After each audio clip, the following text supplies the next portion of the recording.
a question. Unfortunately, that too many people have to ask and answer these days. How do I find a good church?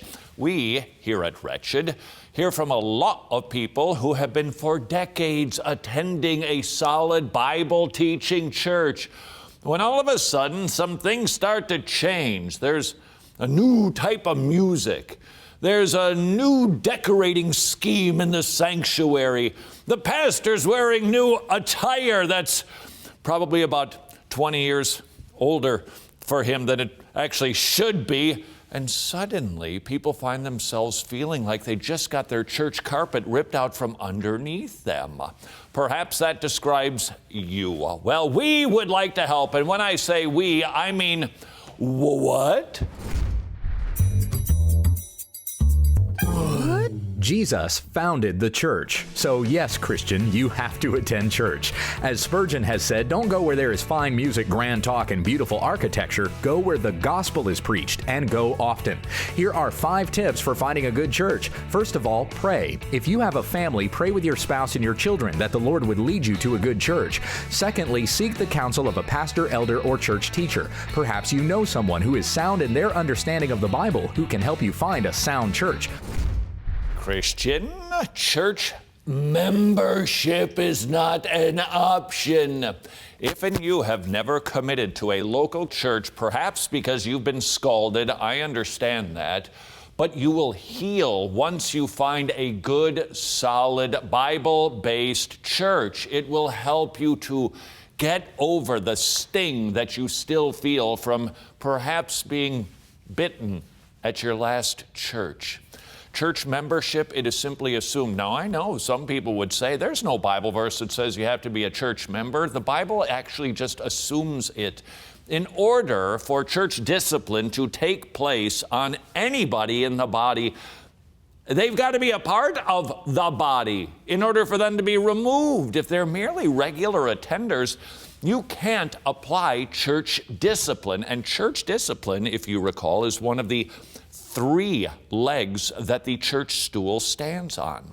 Number 1, the Bible is preached rightly. Number 2, the sacraments of baptism and Lord's Supper are administered. And 3, church discipline takes place. It is for our good. So if you have not ever committed to a local congregation, or it's been a while, might I suggest to you follow steps 1 and 2, pray, and then seek counsel from others. And Third, as you start visiting churches, know your priorities.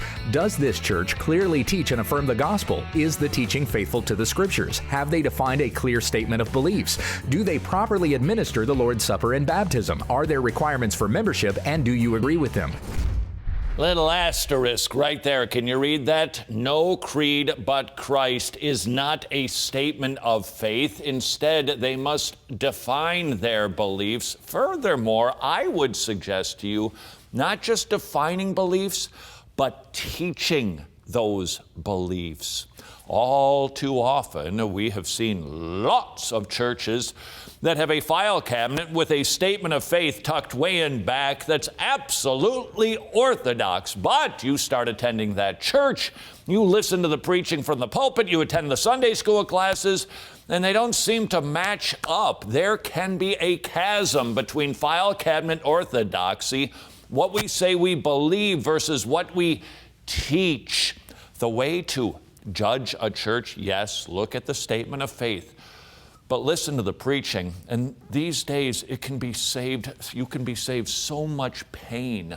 You can listen to sermons online. You don't need to wait for Sunday morning. Start bopping through some sermons from the pastor, and you're going to get a true sense of if they teach what they believe. Number 4 tip. Fourth, consider these 5 qualifying questions. Would the care of your soul be a priority for this church's leadership? Will you experience meaningful fellowship and accountability? Is this a place where you can serve God's people with your gifts for their benefit? Would you want a spouse or your children brought up under this teaching? And does this church have a heart to reach the lost, preaching the gospel of grace and calling for repentance from sin? Why are these marks of a good church? Because these are the marks of a good church. This is what flows out of good Bible teaching. that people desire to fellowship with one another, that they desire to evangelize. The elders, they take the care of your soul very seriously. Those are the 5 questions, among others, you should ask before you become a member of a local church. 5th, be close to your church, both geographically and in your heart. Geography is not crucial, but still important. If you're too far away, you won't be regularly involved. But once you've found your church, stay there. Be committed in sickness and in health. The church is not your high school girlfriend. She is the bride of Christ, when we understand the text. Here's a conundrum for you. Let's just say you have a church that you could actually walk to on Sunday morning, but you also know of a really good, rock-solid, expository preaching church that's 38 minutes away. Which one should you join? Well, that's up to you, because ultimately distance is not a disqualifier for church membership. But having said that, if the distance keeps you from getting involved, from volunteering, from being able to get to Bible study on Wednesday night, or jumping in to help out because there's something urgent that's happening at the church, then you might want to take a long, hard look at which church you attend. Because remember, church membership, yes, we get served, but we are also there to serve. The decision is yours. There is one more tip I would like to recommend for finding a good church. Know a website. It's a beauty. Use the church search engine. Find a church at founders.org. That's F as in Friel. I always wanted to say that. Founders.org. Look for your zip code and see if there is a good church near you. And please, whatever you do, stop dating the church and join the body that you are a part of.